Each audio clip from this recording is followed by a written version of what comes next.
Колку е безбедна храната која што ја конзумираме? Дали знаеме како да ја чуваме за да ја задржиме безбедна? И ред други прашања поврзани со безбедноста на храната се дел од она што денес го истражуваме во ова издание на Приказна. Етикетите се на некој начин лична карта која што ни укажува се што треба да знаеме во врска со храната која што ја купуваме или треба да ја конзумираме. Дали читате етикети? Еве што ќе откриеме во истражувањето кое што го подготвивме денес.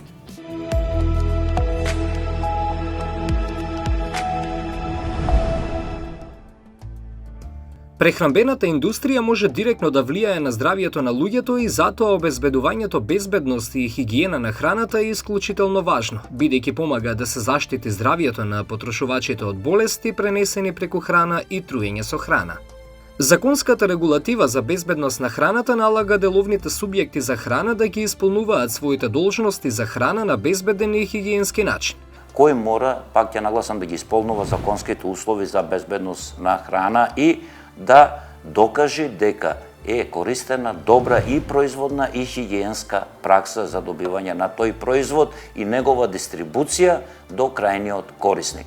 Кривично дело е да се снабдуваат потрошувачите со нездрава храна. Бизнисите со храна се одговорни за грижата при снабдување со храна на потрошувачите, а безбедноста на храната и хигиената на храната се врвни приоритети. Труењето со храна се јавува кога храната е загадена со бактерии, вируси и други микроби, што предизвикува здравствени проблеми кај лицата кои консумираат загадена храна. Труењето со храна може да се случи со бактерии, може да биде и вирусно труење, тоа треба да направиме разлика. Може да биде алкохолно труење од преголема консумација на алкохол, што исто така може да заврши со тешки последици. Може да биде и труење со печурки, кое што е особено во есенскиот период доста зачестено и некои труења од нив може да завршат и со смрт фатално, така да треба на се да се внимава. Труењето со храна, со намирници кои што ги консумираме секојдневно, може да бидат предизвикани од различни бактерии, Clostridium perfringens и да речеме тоа труење од моментот на консумирање на храна која што е загадена со таа бактерија, треба да поминат, може да поминат уствари од 1 до 16 часа па да се јават симптомите. Да кажеме со Campylobacter бактеријата може да поминат и до 5 дена па да ни се јават знаци за труење, или Escherichia coli, која што исто така доста често се јавува, може да поминат дури и до 8 дена, од 1 до 8 дена, па да се јавиат симптомите на труење. Најчеста, исто така, меѓу почестите уствари бактерии предизвикувачи на овие труења е и салмонелата, особено во месо, млеко, млечни производи, сладоледи летно време, кои што може да се консумираат. Кајнезе труењето е кај салмонелата од 1 час до 72 часа, исто така и кај ботулинумот, кој што се преку конзервираната храна можеме да се интоксицираме. Шигелата пак во морските плодови ја има, значи нема храна каде што нема некоја бактерија која што ако е заразена, ќе ја внесеме преку уста и ќе ни предизвика проблем. Обично симптомите кои што се јавуваат кога имаме труење, тоа се болки во стомакот, грчеви во стомакот, препотување, болки во зглобови може да дадат, гадење, повраќање, течни проливасти столици, дури и до појава на крв во столица. Факторите што придонесуваат за потенцијални опасности во храната вклучуваат неправилни земјоделски практики, лоша хигиена во сите фази на синџирот на исхрана, недостаток на превентивни контроли при преработката и подготовка на храна, злоупотреба на хемикалии, контаминирани суровини, компоненти и вода, недоволно или неправилно складирање и слично. 600 милиони луѓе или 1 од 10 луѓе во светот се разболуваат заради консумација на контаминирана храна и 420.000 умираат секоја година. При тоа, децата до 5 годишна возраст учествуваат со 40% во оптоварувањето со болестите поврзани со небезбедна храна или 125.000 смртни случаи секоја година. Труењата со храна се случуваат во текот на целата година. Особено се многу чести и посериозни во текот на летниот период, заради повисоките температури што се во тој период, и заради тоа треба внимателно да консумираме храна и да бираме каде јадеме и што јадеме. Со Законот за безбедност на храната се уредуваат основните начела за безбедност на храна и храна за животни, општите и посебните хигиенски барања за храната, организационите структури на системот на безбедност на храна и официјални контроли за храна и храна на животни. Според законот, храна е секоја супстанција или производ во преработена, делумно преработена или непреработена состојба, наменета да биде или се очекува да биде консумирана за исхрана на луѓе. Со поимот храна се опфатени пијалаци, гуми за џвакање и сите супстанции, намерно вградени во храната во текот на нејзиното производство, подготвување или преработка.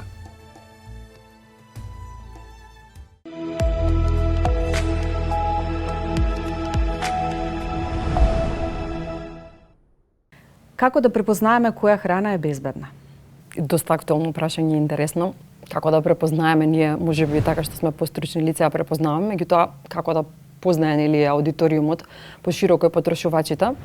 Прво основно треба нели да се навратиме на пирамида на исхрана што све користиме и според пирамидата да видиме што внесуваме секојдневно, односно продуктите кои што секојдневно ни се присутни во исхрана. Понатака при анализа нели при купување во маркети секогаш треба да читаме што пишува на етикетата.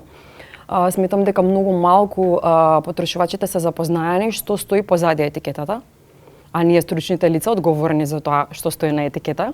Верувајте, многу е тежок процесот на да се искрира самата нели нутритивна вредност, колку што како, и да се каже при тоа дали е таа храна безбедна или не. За некого е безбедно нешто што можеби за некое стручно лице не е и никако доаѓаме во еден вид на заблуда сите. Сега што да јадеме, прашањево е. Меѓутоа, јас би рекла многу едноставни производи да се внесуваат и да се внимава да не бидат тоа нели многу преработки, да се гледа што од конзерванси е ставено, што од останати други средства кои што не ни се потребни, а ги внесуваме.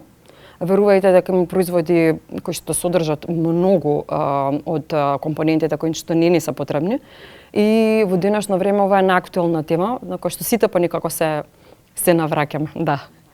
Кога веќе го спомнавме здравјето и преработките на месо ми се наметнуваат како едно прашање, колку тие се канцерогени, бидејќи имаше некакви истражувања кои што укажуваат дека преработките на месо знаат да влијаат лошо врз здравјето? Вака сега, од прилика би кажала прво ние треба да се навратиме што животното прави, нели како се одгледува животното, за да знаеме дали се развиле никакви процеси кај нели деградација на структура, дали е тоа микробиолошки безбедно, дали е изгубило бојата, каква е, дали е правилна или не. Значи тука постојат милион прашања за експертите кои што ќе кажат месото добро или не. Меѓутоа јас лично не сум за преработки. Иако многу ги користиме, поготово на ова нели регионот, доста ги користи.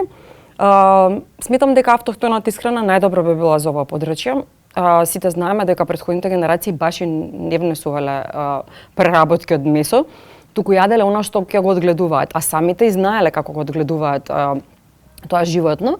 Кај месото е проблематично контрола на антибиотиците, меѓутоа Агенција за храна и ветеринарство и како ќе врши својата работа, бидејќи од моје искуство јас неколку години бев присутна во институцијата како надворешен експерт и знам дека многу се одговорни во однос на селекцијата на месо и она што се увезува во државата.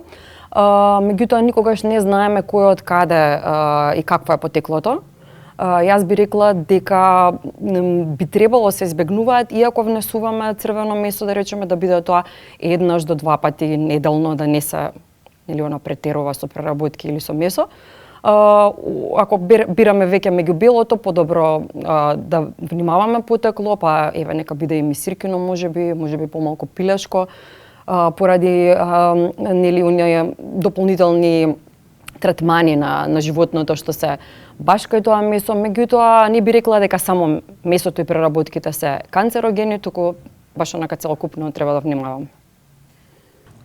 Дали некоја храна бара различен начин на чување? Дали некои намирници треба да се чуваат во фрижидер, некои не треба да се чуваат? Колку од тој аспект е важна безбедноста во поглед на процесите за кои сме одговорни ние сами дома, например? Доста битно, доста интересно прашање. Значи, производителите јасно се одговорноста до маркет. Кога веќе ќе биде во маркет, маркетот е нели тој што е одговорен дали е помал или поголем нели ланец, е одговорен за чувањето на производите, меѓутоа за да ние знаеме како треба да ги чуваме производите, треба внимателно да посветиме внимание таму каде што купуваме, каде се чуваат производите, за понатака да можеме дома соодветно да ги чуваме. Сега секој производ има рок на траење, нели, што исто така може на етикетата да се види. Јас не би одела по рокот на траење. Знаете зашто? Да не ги доведеме гледачите до заблуда. Нема ништо се случи ако за неколку дена покасно ние ќе го внесеме производот. Меѓутоа кај храната настануваат одредени деградациони процеси, да речам, или промена на текстура, или појава на синерезис, што за гледачите би значило нели на раслојување на два слоја ако има масло, вода или слично. Тоа не значи дека производот е расипан, меѓутоа само дека менува текстурата, бојата, формата или слично. Што значи, ние дома, откако ќе ги земеме производите, баш мора да внимаваме. Особено оние што имаат масна фаза, значи некакво масло, каде што ќе дојде до деградација, раслојување, па сте чувани или на темно, да не се изложува на светло, па таму каде што има витамини кои што се термолабилни, да не се изложува на светлина. Исто така, ако е септички полнето, кога ќе се отвори, дали е конзервирана храна и слично, треба да се внимава. Меѓутоа, знаете, претходно сме наследиле некои информации или трикови, како да се каже по дома. Во солта ставаме ориз бидејќи е хигроскопна да не навлегува влага или некако паштетата нели кога ќе отвориме еден ден трае, тоа нешто има зашто. Едно време се зборуваше дека не секоја храна се подгрева, дека не секоја храна се готви во микропечка. Од друга страна, па денес сме изложени на дигиталните мрежи кои често пати ни сервираат брзи рецепти преку готвење на ваквите уреди. Колку има вистина или нема вистина во ова? Има и нема. Значи, од научна гледна точка, јас би кажала дека има одредени видови на храна што мора термички да се истретираат, а одредени видови на храна па не треба повторно термички да се третираат. Ако веќе бираме меѓу некоја термички третирана храна и сакаме да ја јадеме наредниот ден, јас реално не јадам од ден за ден храна, бидејќи знам колку отприлика е рокот. Бејќи сите ние дома кога ќе го земеме зеленчукот не е деклариран со декларација нели од пазар. Интуитивно сами знаеме отприлика колку време трае или по изглед. Не значи дека ако е потемнет, тоа се оксидациони процеси, меѓутоа не значи дека е расипан, туку само изложен на кислород. Меѓутоа јас припремам од ден за ден храна, сакам да ми е свежа, бидејќи знам какви се нејзините карактеристики и зашто таа храна се внесува. Меѓутоа јас не би препорачала третирање повторно на храната. Како да ги научиме својствата за да можеме да ја разликуваме нели храната и придобивките на храната за да ни биде безбедна, и во таа насока исто ме интересира колку алергените се значајни, бидејќи знаеме дека може да предизвикаат одредени компликации кај луѓето кои што имаат проблеми и токму затоа мора да бидат наведени на етикетата. Така. Во врска со прво прашање, значи мораме да ги познаваме својствата, всушност зашто и ние внесуваме храна. Таа игра одредена улога градбена, здравствена, имунолошка, па и социолошка, да речам, улога, одбрамбена во смисол, нели, ни дава во зимно време малку помасна храна, јадеме во летно време малку по, да речам, свежа, полесна храна. Се прилагодуваме на околината, што јаде околината, нели, ни служи за добивање на енергија, буквално да ги извршуваме сите тие функции, ни го спречува, не спречува од заразни болести, ни го јакне имунитетот и градбена, структурна, ни го формира телото, органите, за да можеме да функционираме. Прво тоа се својствата, да знаеме зашто ја внесуваме. Јас не сум за она, не внесувам доручек, јадам ова, јадам, но јас сметам дека анаболизмот и катаболизмот е една сложена структура која што сами треба да си ја пратиме, кога станеме наутро, дали сакам овошје, дали пијам кафе, различни митови или вистини. Меѓутоа се е индивидуално. И кога се прават тие исхрани за посебна популација, зависи колку сме активни. Значи, за тоа ни служи всушност храната, за да можеме да обстојуваме, да работиме, да функционираме. Во врска и така можеме полесно да ги научиме својствата доколку прифатиме оно што е вистина, зашто всушност ја внесуваме и дека светот и не може да функционира. Секогаш ќе биде број 1 тема. И од сега па натака можеби малку поактуелна тема, бидејќи снемува храна и не треба да ја фрламе. А и цената знаеме дека е се поскапа.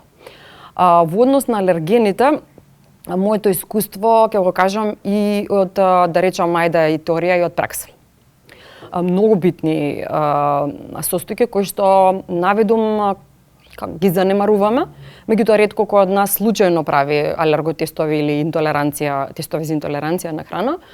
Јас ќе кажам еден тип на алерген кој што се случува, а тоа е во консултација со професори од медицински факултет. Ова го кажувам бидејќи јас бев пациент на ресторанска ортекарија, предизвикана од риба, значи свежа туна, увезена не знам од каде. Значи не можам да кажам потекло, никогаш и не дознав што се случи, меѓутоа ова поднебје сепак пак ќе се навратам автохтона исхрана. Не она што не се внесувало.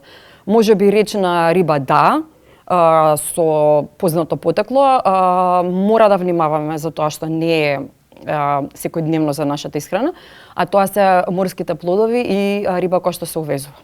Немам ништо против нели увозници и ресторани, меѓутоа многу често се случува овој тип на ресторанска ортекарија, во која што веројатно организмот е во слаба имунолошка состојба, а неправилното чување, на првото прашање, нели, на што значи неправилно чување.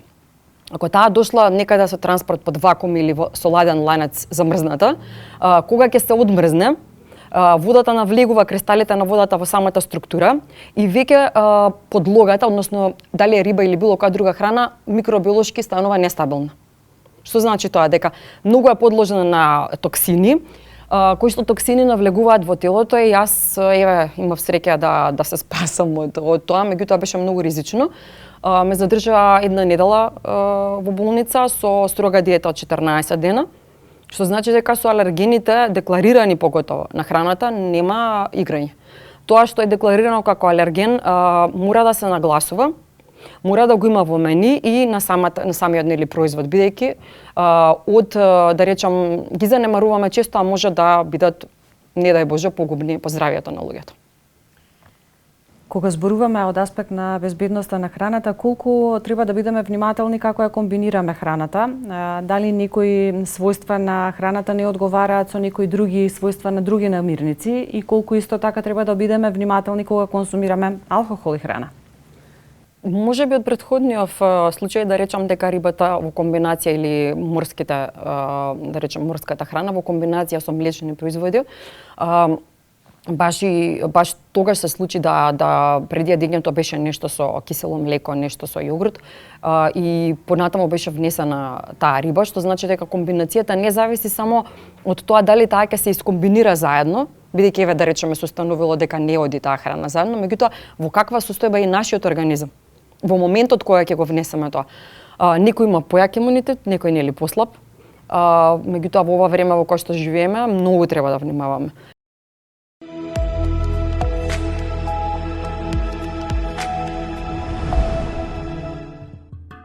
Безбедноста на храната е најважниот поим во исхраната, ако општо гледаме целата исхрана. Оно што поимно знае да направи малку збрка е всушност безбедна храна и квалитетна храна, односно здрава храна.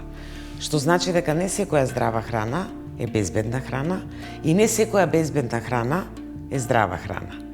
Некаде измеѓу всушност се наоѓа, ајде да кажеме, идеалниот поим на правилна исхрана.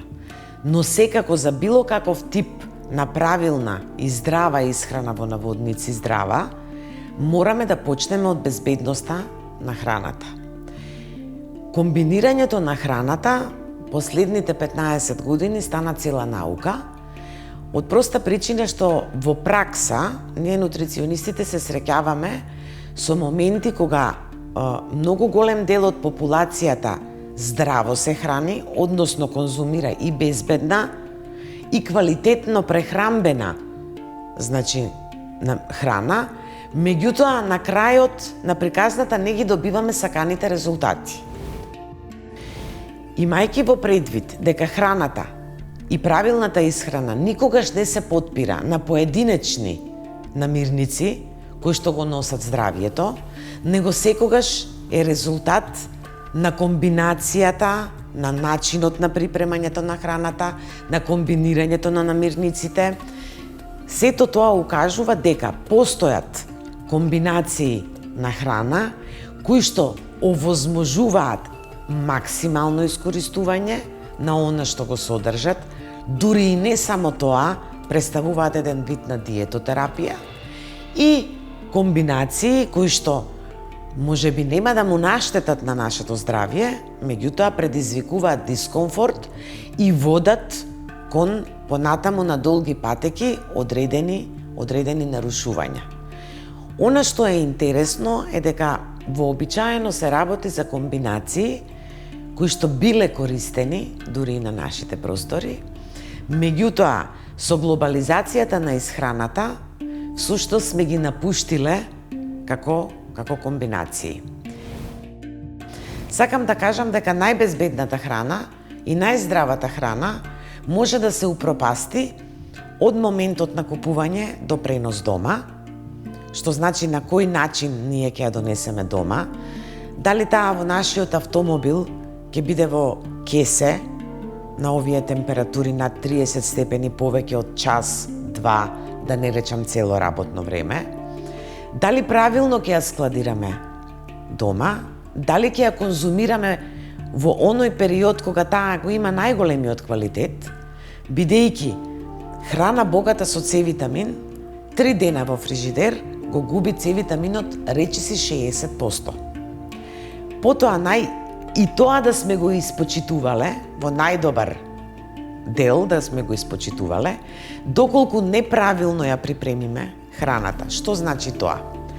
Ако ја пржиме, автоматски внесуваме состојки кои ниту ни се потребни, ниту ни се здрави. Јас не спаѓам во онаа група на нутриционисти кои што забрануваат пржена храна. Меѓутоа, не е исхраната да се состои постојано од пржени намирници. Што значи дека пржењето на храната треба да биде инцидент, а не правило. Се зборува дека варењето како термичка обработка е најздрав начин на подготовка на храната.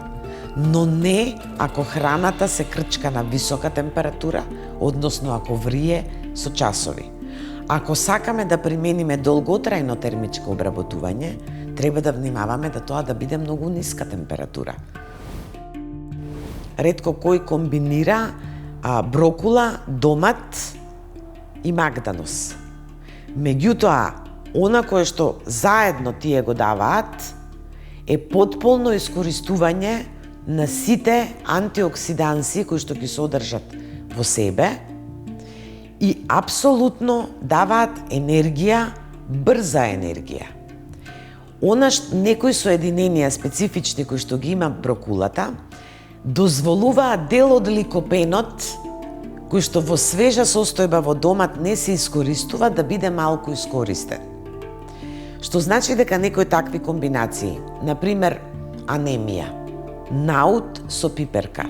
Наутот е богат со железо, пиперката е богата со биофлавоноиди и С-витамин, во комбинација прават потполно искористување на железото од наутот. Бадемите се богати со Е-витамин, но комбинирани со јогурт или кисело млеко, го зголемуваат искористувањето на Е-витаминот од бадемите речиси за 40%. Што значи дека тоа е една летна, убава комбинација, уште на тоа ако се додаде, например, и јагоди во комбинација богати со железо, богати со антиоксиданси, имаме еден енергетски богат оброк или ужина која што ќе ни овозможи да бидеме квалитетно наергенизирани во текот на работниот ден.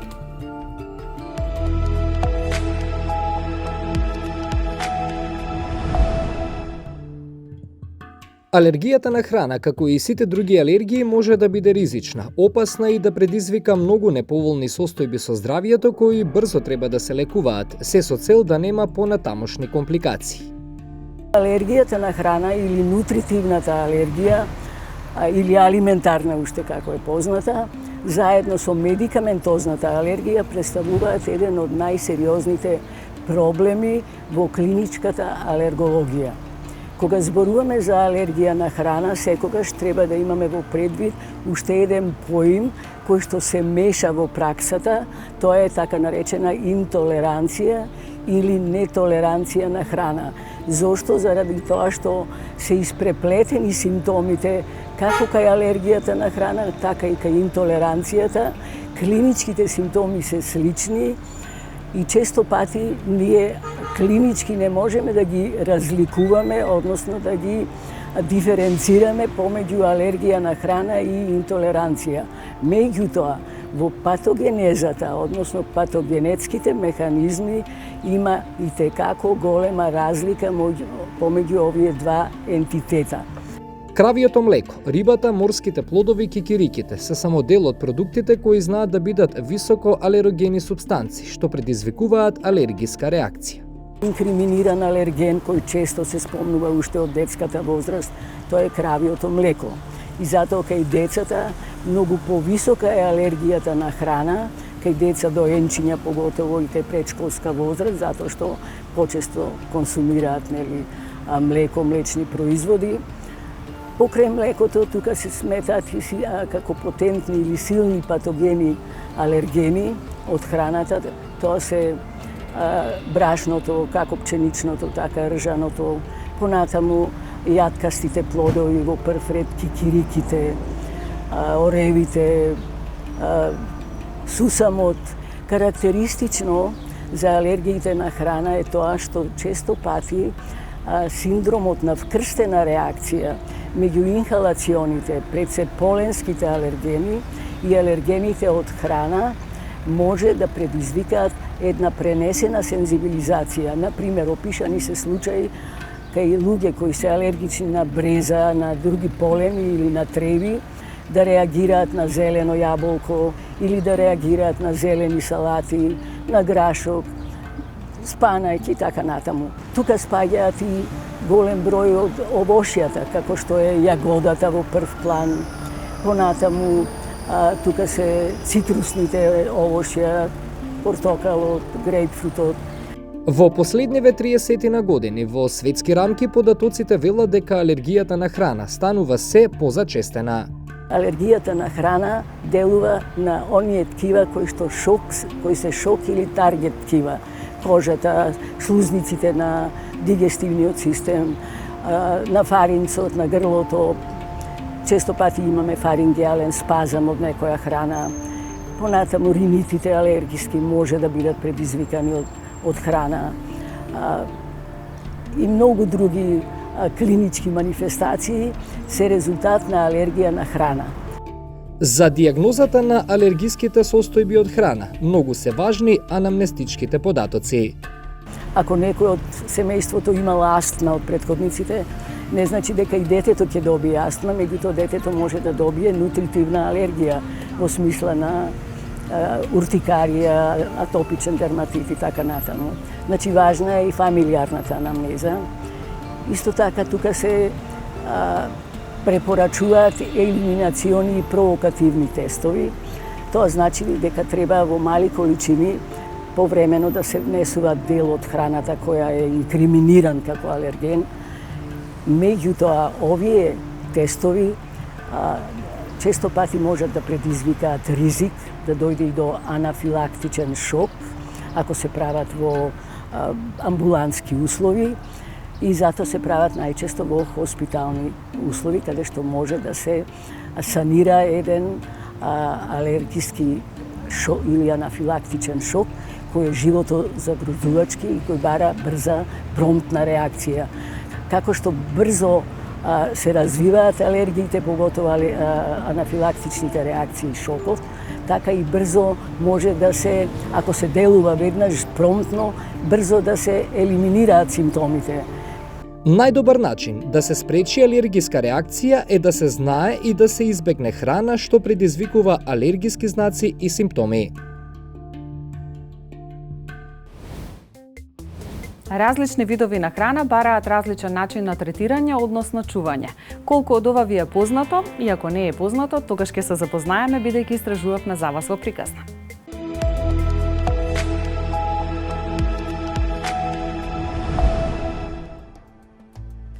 Безбедноста на храната и правилната исхрана се есенцијални предуслови за здравје и благосостојба на населението на една земја и треба да бидат интегрирани во сите политики, не само во здравствената политика, туку и во националната економија, земјоделството, туризмот и трговијата.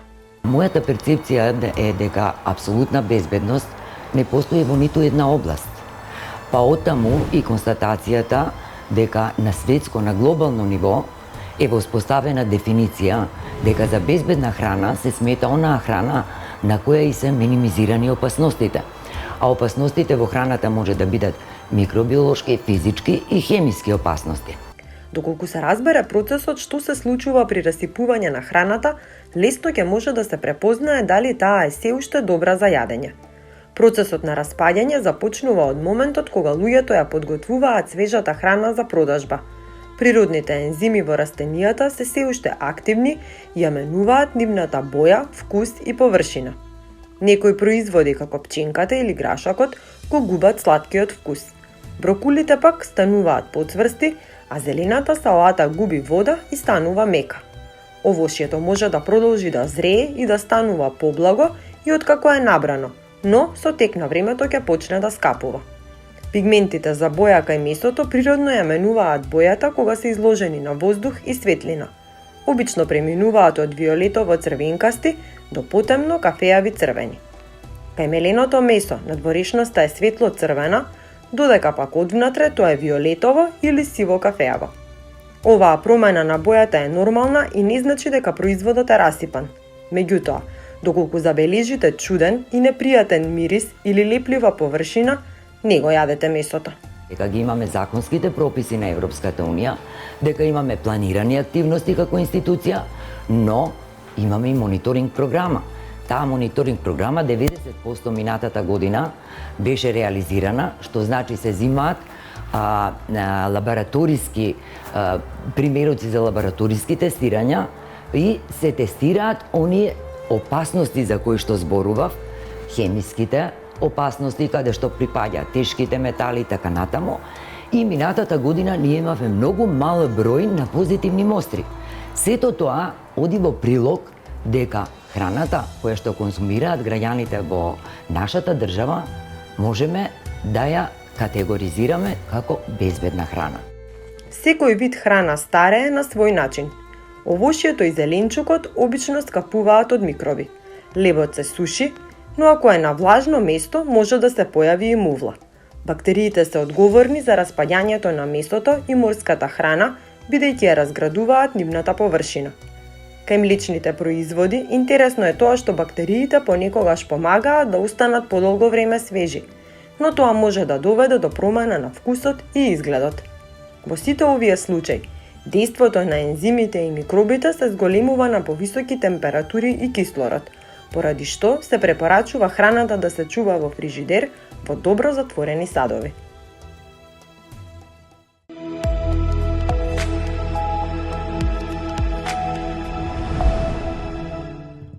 Ако зборуваме особено за овош и зеленчук, кој што најчесто го купуваме како смрзната храна, се замрзнува во пикот на неговата хранливост, бидејќи се берат и веднаш се смрзнуваат овошјата и зеленчуците и при тоа се користат многу индустријски софистицирани комори кои што многу брзо го смрзнуваат и го зачувуваат квалитетот на овошјето и зеленчукот.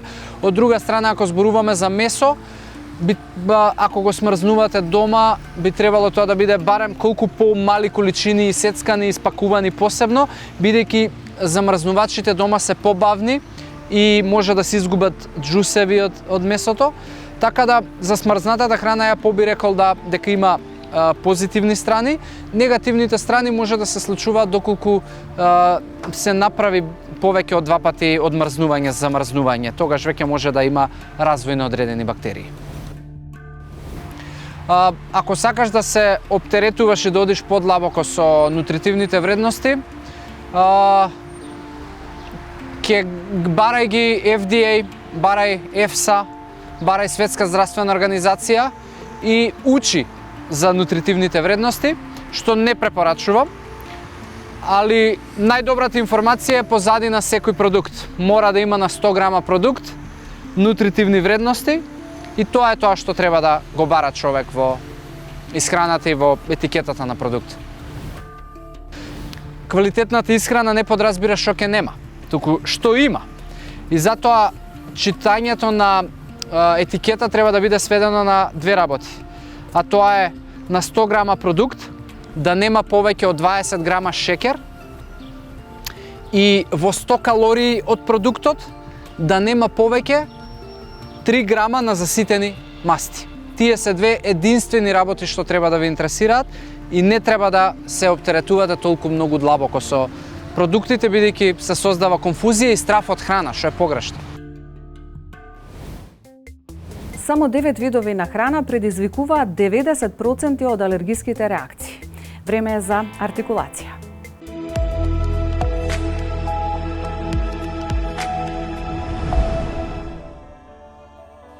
Биолошките опасности представуваат најголема закана за безбедноста на храната и директно за потрошувачот.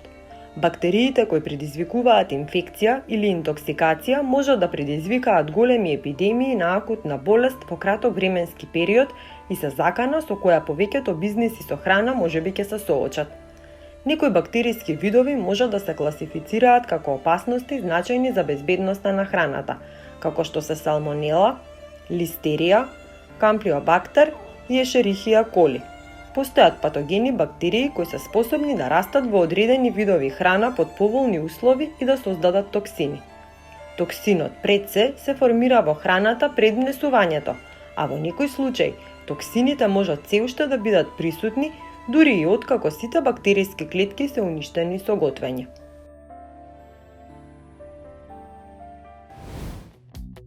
Се надевам дека со сите информации кои што ви ги подготвивме и ги споделивме со вас во ова издание на Приказна, ќе ви помогнеме да бидете одговорни во поглед на тоа како ја конзумирате и чувате храната во иднина. Довидување до следната Приказна.